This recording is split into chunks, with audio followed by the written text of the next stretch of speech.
नमस्कार, मैं रणवीर भाटी। साथियों, ये मेरा ऑफिशियल चैनल प्रचंड खबर है जिस पर मैं आप सभी को पेंशन से जुड़ी हर जरूरी और अहम खबर देता हूं। अगर आपने अभी तक हमारे इस चैनल को अभी तक सब्सक्राइब नहीं किया है तो पेंशन से जुड़ी हर जरूरी खबर पाने के लिए अभी इस चैनल को सब्सक्राइब करें। आज का यह वीडियो देश के करोड़ों केंद्रीय कर्मचारियों, 65 लाख से अधिक पेंशन धारकों, पूर्व सैनिकों और परिवार पेंशन पाने वाले सभी लोगों के लिए बेहद महत्वपूर्ण साबित होने वाला है, क्योंकि आज हम बात करेंगे उस सच की जिसको लेकर पिछले कई दिनों से सोशल मीडिया पर भ्रम फैलाया जा रहा है। कोई कह रहा है कि सरकार ने डीआर एरियर में कटौती कर दी, कोई बोल रहा है कि स्पर्श पोर्टल ने पैसा रोक लिया, तो कोई कह रहा है कि हजारों पेंशनर्स के साथ गलत कैलकुलेशन कर दी गई। हुआ है क्या? सच में सरकार ने आपके पैसे काट लिए हैं? क्या आपके एरियर में जानबूझकर कमी की गई है? और अगर ऐसा नहीं हुआ तो आखिर लोगों के खाते में 2, 3 और 4 कम क्यों पहुंचे? आज इस पूरे मामले का सच हम आपको उसी अंदाज में समझाएंगे जिस अंदाज में देश का हर आम आदमी आसानी से समझ सके, क्योंकि हमारा उद्देश्य सिर्फ खबर दिखाना नहीं बल्कि खबर के पीछे का पूरा सच आपके सामने रखना है। दोस्तों, जैसा कि आप सभी जानते हैं कि केंद्र सरकार ने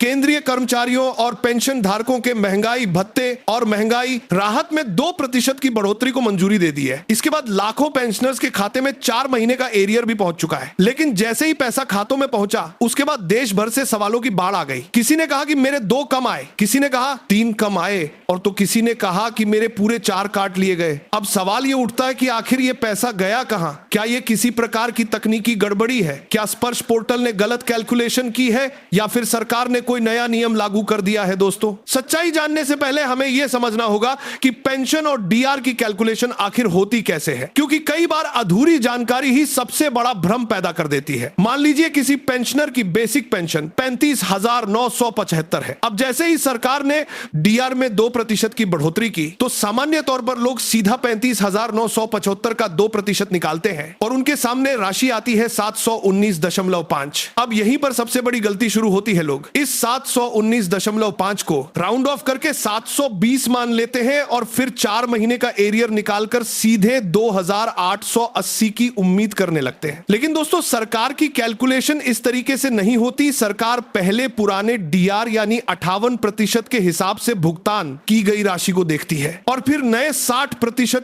डीआर के हिसाब से बनने वाली राशि को कैलकुलेट करती है। और दोस्तों, जब ये पूरी कैलकुलेशन की जाती है तो कई बार राउंड ऑफ के कारण 1 या 2 का अंतर आ जाता है। यही वजह है कि किसी को 2,800 क्षेत्र मिला, किसी को 2,878 और किसी को 2,879। इसका मतलब ये बिल्कुल नहीं कि सरकार ने पैसा काट लिया। इसका मतलब केवल इतना है कि गणना का तरीका अलग है और लोग उसे पूरी तरह समझ नहीं पा रहे। अब जरा सोचिए दोस्तों, अगर वास्तव में सरकार पैसा काटना चाहती तो क्या सिर्फ 2 या 3 काटती? क्या इतनी बड़ी व्यवस्था में सिर्फ कुछ रुपए का अंतर कोई घोटाला कहलाएगा? असल में सोशल मीडिया पर कई लोग बिना पूरी जानकारी के वीडियो बनाकर भ्रम फैला रहे हैं और पेंशनर्स को डराने का काम कर रहे हैं।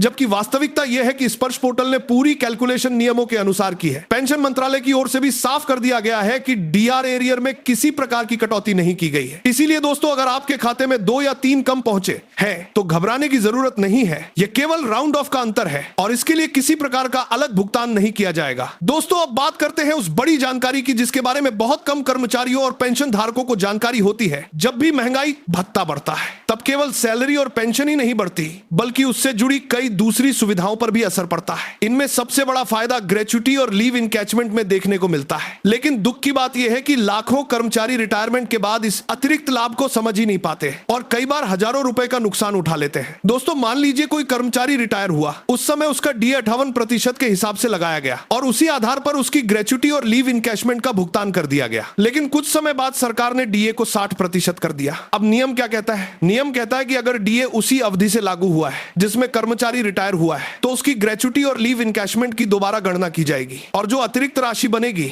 उसका भुगतान अलग से किया जाएगा। लेकिन दोस्तों, यहां सबसे बड़ा खेल शुरू होता है। कई विभाग ग्रेच्युटी तो अपने आप संशोधित कर देते हैं लेकिन लीव इनकैचमेंट की राशि दोबारा कैलकुलेट नहीं करते। परिणाम यह होता है कि कर्मचारी को पता ही नहीं चलता कि उसका हजारों रुपए का भुगतान अटक गया। यही कारण है कि अब पेंशन विशेषज्ञ लगातार सलाह दे रहे हैं कि जो कर्मचारी रिटायर हुए हैं वे अपने रिकॉर्ड जरूर चेक करें, अपने पीपीओ की जांच करें, बैंक स्टेटमेंट देखें और यह सुनिश्चित करें कि बढ़े हुए डीए का लाभ उन्हें मिला या नहीं। अगर नहीं मिला तो संबंधित विभाग या रिकॉर्ड ऑफिस में आवेदन देना आपका अधिकार है, क्योंकि दोस्तों सरकारी नियमों में जो सुविधा लिखी गई है वह किसी एहसान के तौर पर नहीं बल्कि आपके अधिकार के रूप में दी जाती है।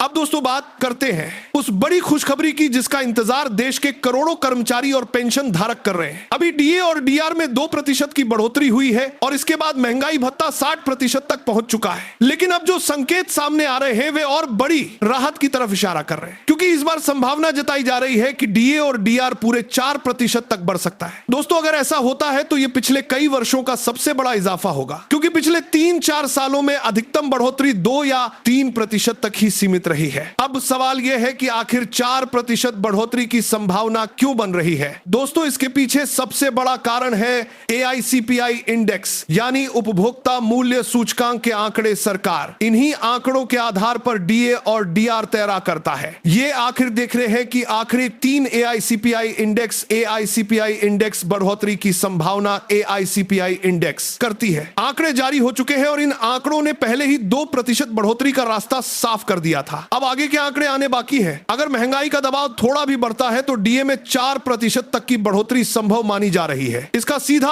फायदा कर्मचारियों की सैलरी और पेंशन धारकों की पेंशन पर पड़ेगा, यानी जिनकी बेसिक पेंशन अधिक है उनके खाते में हजारों रुपए अतिरिक्त पहुंच सकते हैं। दोस्तों अब बात करते हैं 8वें केंद्रीय वेतन आयोग की, क्योंकि यही वो मुद्दा है जिसने इस समय देश भर के कर्मचारियों और पेंशन धारकों के बीच सबसे ज्यादा उत्सुकता पैदा कर रखी है। हर कोई जानना चाहता है कि 8वां वेतन आयोग कब लागू होगा, कितना फिटमेंट फैक्टर मिलेगा, कितनी सैलरी बढ़ेगी, कितनी पेंशन बढ़ेगी और क्या वास्तव में 2 साल का एरियर मिलेगा। दोस्तों इन सभी सवालों पर अब धीरे धीरे तस्वीर साफ होती जा रही है। भारत पेंशनर समाज की ओर से 8वें वेतन आयोग की कमेटी के सामने कई महत्वपूर्ण मांगे रखी गई हैं। सबसे बड़ी मांग यह है कि एडिशनल पेंशन की शुरुआत 80 साल की उम्र से नहीं बल्कि 65 साल की उम्र से होनी चाहिए। दोस्तों यह मांग इसलिए उठाई गई है क्योंकि भारत में औसत जीवन प्रत्याशा लगभग 72 से 73 वर्ष के बीच मानी जाती है। ऐसे में यदि एडिशनल पेंशन 80 वर्ष की उम्र से शुरू होगी तो बहुत बड़ी संख्या में पेंशन धारक उसका पूरा लाभ कभी ले ही नहीं पाएंगे। यही कारण है कि अब मांग की जा रही है कि 65 वर्ष की उम्र में 5% अतिरिक्त पेंशन, 70 वर्ष में 10%, 75 वर्ष में 15% और 80 वर्ष में 20% अतिरिक्त पेंशन दी जाए। इसके बाद यह बढ़ोतरी क्रमशः आगे बढ़ती रहे और 100 वर्ष की उम्र में पेंशनर को 100% अतिरिक्त पेंशन मिले। दोस्तों अगर यह प्रस्ताव लागू होता है तो यह देश के लाखों बुजुर्ग पेंशन धारकों के लिए ऐतिहासिक फैसला साबित हो सकता है। अब दोस्तों सबसे देश के देख रहे हैं बड़ा सवाल यह है कि 8वां वेतन आयोग आखिर लागू कब होगा। इसको लेकर जेसीएम के सचिव श्री शिव गोपाल मिश्रा की ओर से भी बड़ा संकेत दिया गया है।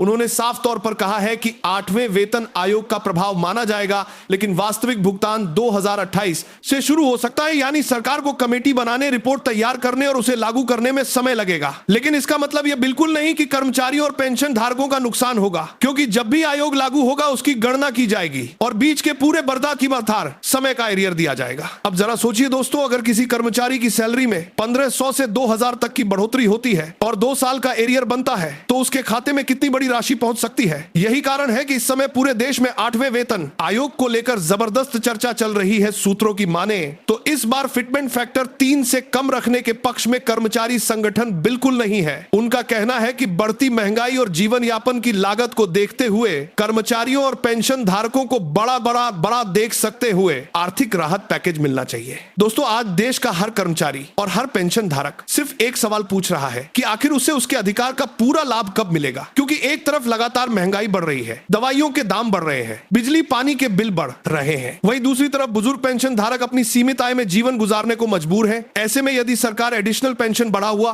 फिटमेंट फैक्टर और बेहतर डीआर लागू करती है तो इससे करोड़ों परिवारों को राहत मिल सकती है। लेकिन दोस्तों यहाँ एक बात और समझने की जरूरत है, सोशल मीडिया पर चल रही हर खबर सच नहीं होती। कई लोग केवल व्यूज और लाइक्स के लिए आधी अधूरी जानकारी फैलाते हैं। इसीलिए जरूरी है कि किसी भी खबर पर विश्वास करने से पहले उसकी सच्चाई जरूर जांचें। हमारा उद्देश्य हमेशा यही रहेगा कि आपको सही, सटीक और तथ्यों पर आधारित जानकारी मिले ताकि आप किसी भी भ्रम का शिकार ना हो। तो दोस्तों आज की इस पूरी रिपोर्ट में हमने आपको डीआर एरियर की सच्चाई बताई, ग्रेचुटी और लीव इनकैचमेंट के नियम समझाए, संभावित 4% डीए बढ़ोतरी की जानकारी दी, 8वें वेतन आयोग से जुड़ी बड़ी अपडेट बताई और एडिशनल पेंशन को लेकर चल रही मांगों का पूरा सच आपके सामने रखा। आने वाले समय में सरकार क्या फैसला लेती है, आयोग क्या सिफारिश करता है और कर्मचारियों तथा पेंशन धारकों को कितना लाभ मिलता है, इस पर बड़ी अपडेट बताई है। पूरे देश की नजर बनी हुई है। फिलहाल उम्मीद यही की जा रही रही है कि आने वाला समय केंद्रीय कर्मचारियों और पेंशन धारकों के लिए राहत भरा साबित होगा। जय हिंद, जय भारत, वंदे मातरम।